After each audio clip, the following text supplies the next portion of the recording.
Have you ever caught yourself muttering something under your breath, replaying a conversation out loud, or narrating your own thoughts like nobody's watching? Maybe you do it while driving, while cooking, or late at night when everything gets quiet. And maybe at some point, someone caught you doing it and gave you that look that made you feel a little strange, a little too much. But what if everything you've been told about that habit is wrong? What if talking to yourself isn't a sign that something is off, but actually a sign that something rare is very much on? Today, we're going to explore exactly that, because psychology has been studying self-talk for years, and what researchers keep finding is that people who talk to themselves share a specific set of traits that most people simply don't have. Not everyone develops these. Not everyone earns them. But if this habit feels natural to you, if your inner voice is loud, active, and always present, then chances are you have something genuinely uncommon. Let's talk about what that actually is. The first trait is a level of self-awareness that most people never develop. Think about it this way. When you talk to yourself, you are not just thinking,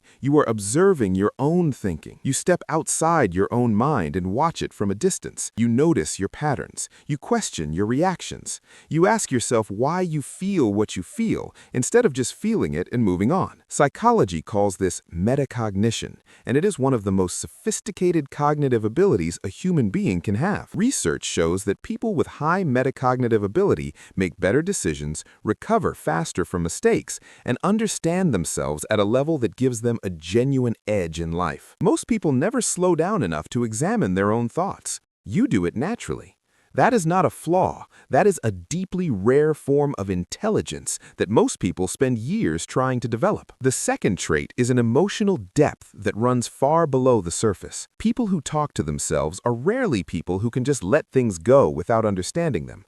You need to work through things. You process out loud or in your head or both, because something inside you knows that ignoring an emotion doesn't dissolve it. It just delays it. Research in emotional psychology confirms this. Verbalizing internal experiences, even privately, even just to yourself, helps the brain move emotion from a reactive state into a more regulated one. When you say to yourself, "This is what happened, this is how it made me feel, this is what I think about it," you are doing something extraordinarily healthy. You are integrating your experience instead of burying it. The world often mistakes this kind of depth for sensitivity or overthinking, but the truth is, people who process deeply feel more, understand more, and grow more. The pain goes deeper, yes, but so does the wisdom that comes out of it. The third trait is a strong and stable inner identity. Here is something most people don't realize. Your relationship with yourself is the longest relationship you will ever have. And just like any relationship, it requires conversation. It requires honesty. It requires showing up even when things are uncomfortable. People who talk to themselves are, in a very real sense, in an active and ongoing conversation with who they are.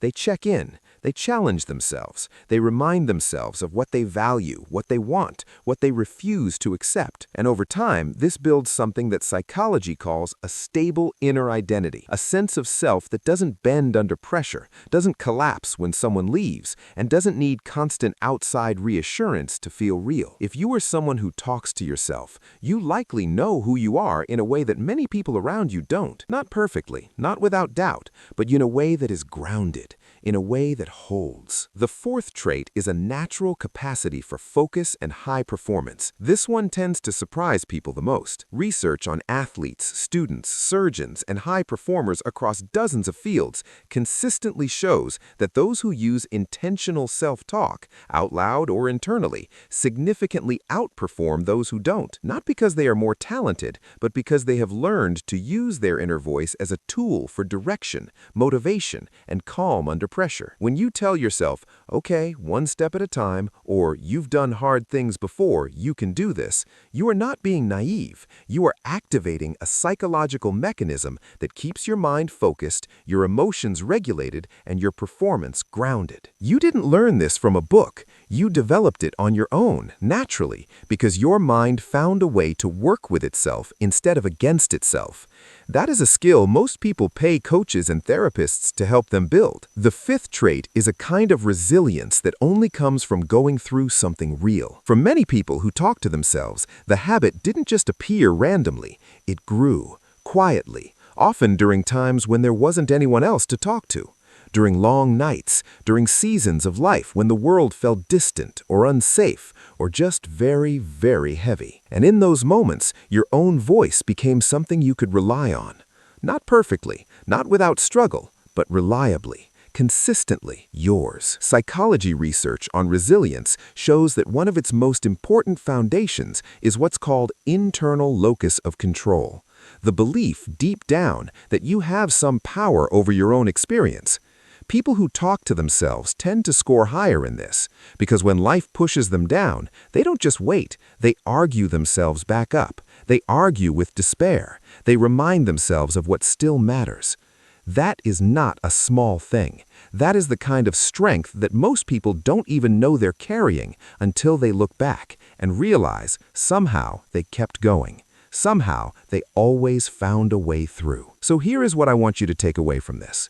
If you talk to yourself, you are not strange, you are not broken, you are not too much. You are self-aware in a way that most people never become. You process emotion at a depth that most people avoid. You have built a relationship with yourself that gives you an identity no one can take from you. You have developed focus and resilience not because life was easy, but often because it wasn't. The voice in your head that never quite goes quiet, that is not your weakness. That might be one of your greatest strengths. If this resonated with you, if some part of you recognized yourself in what we talked about today, share this with someone who needs to hear it. And tell me in the comments, what do you talk to yourself about most? I read every one. And if you want to keep understanding yourself at this level, subscribe, because every week we go deeper into the psychology of who you really are and why the things that make you different are almost always the things that make you remarkable.